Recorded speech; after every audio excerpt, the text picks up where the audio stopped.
everybody. It's this guy here for the Bitchin' Report. Over here at globalresearch.ca, and saw this headline and just could not resist to jump on it. U.S. opens first permanent military base in Israel as tensions with Iran rise.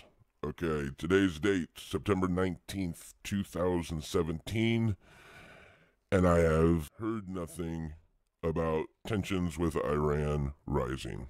What's going on in the news right now is we are bullying North Korea into cooperating with the global agenda, which is sit tight, you'll be next. So let's read a little bit of this and see what kind of information they're going to give us. Even though the U.S. has routinely deployed forces to Israel, it is only now opening an official permanent base in the country. The move, largely seen as symbolic, is meant to send a strong message to Israel's enemies. That is incredible. Why doesn't Israel send the message? Why is this message a strong message now that the United States has parked their ass inside of a military base in Israel? I just find the paranoia of this group of individuals to be overwhelming. And that paranoia runs in with our Congress. Our government, the people that are paid to represent us, show such paranoia about what the world is doing, and we have to stop it. We have to police you and tell you, don't do that. So I find it odd, equating the two countries, Israel and the United States. The paranoia is exactly the same. The boogeyman's gonna come get you. Kind of irritates me. So let's move on with the article. It will be a, quote, base within a base located inside the Israeli Air Force Mashabin Air Base in the middle of the Negev Desert, close to a U.S. military radar installation east of Dimona that tracks ballistic missiles. When was the last time you heard a ballistic missile flying anywhere over the Middle East other than from a U.S. warship? Why do we have this tracking station here? Gotta go to Google Earth and check that out. I bet you there's a HARP array or something ridiculous there. Back to the article. From the base, American forces will be helping operate Israel's multi-tiered missile defense system, which the two countries developed together. How awesome. Not only do we give Israel $3 billion a year, but now we were going over there, sending our people over there to operate Israel's multi-tiered missile defense system. Great, great. Anybody remember the Liberty? Yeah. Intelligence boat out in the middle of the Mediterranean Sea. Israel, knowing this boat was an American ship, unarmed, attacked it. Go do a DuckDuckGo search and check out the story. It's incredible how we could even support this group of people. So further down the article, Israeli officials believe the establishment of the base will send a message to their enemies. As if these people screaming and flailing around about Iran isn't enough.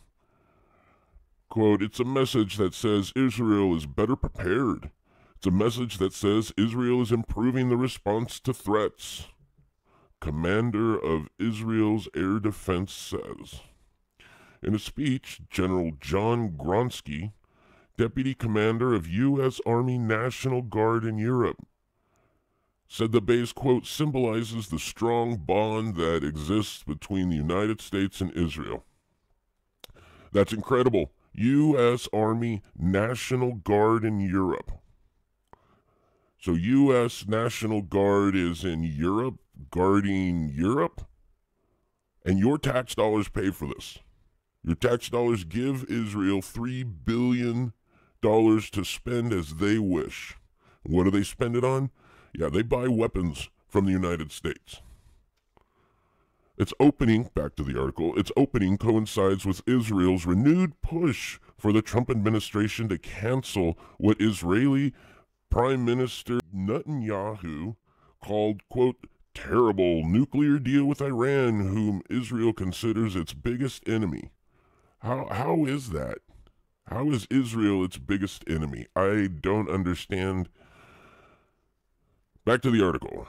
The deal was negotiated by world powers, including the U.S., 2 years ago to make sure Iran does not build nuclear weapons.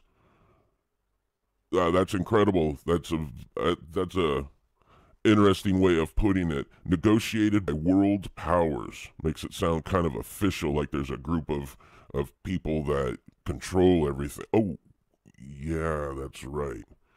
Back to the article.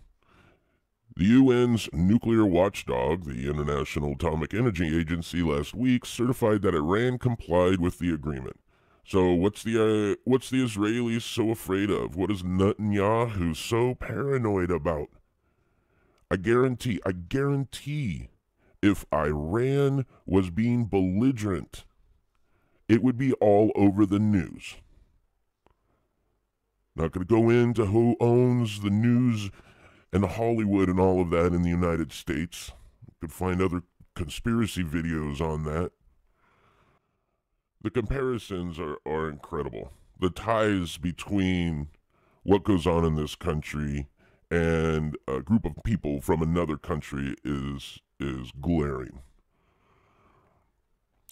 Quote, we will not accept a weakly enforced or inadequately monitored deal. You could tell that came from Trump because it's worded all ridiculous. On Sunday, Israeli intelligence chief Cohen was cited by Israel's Channel 2 as calling for immediate action to ensure that Tehran cannot obtain a nuclear bomb. Paranoia. Quote, this is what this guy says, quote, today's Iran is the North Korea of yesterday, and so we need to act now so that we don't wake up to an Iranian bomb. That is such deep paranoia, it's not even funny. Designed to make you fearful. Iran is the North Korea of yesterday. Get the F out of town. Back to the article. It was not immediately clear whether he called for a military strike against Iran. This I found really interesting. Back to the article. This is what they got going on in the article.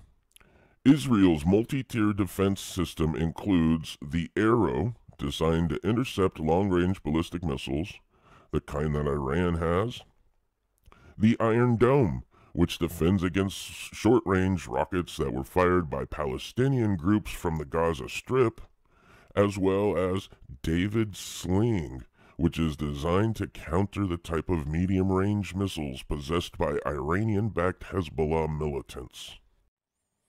So all you Israeli Jew-hating Arabs and Muslims and all you boogeymen out there, attack from the West. They won't be expecting the West. And I love this picture of the wall. Why is it okay for Israel to put a wall up to keep Palestinians out, but we can't put a wall up to keep illegals from crossing our border? For the Bitchin' Report, I'm this guy here, bringing you the information you need to be an informed human being.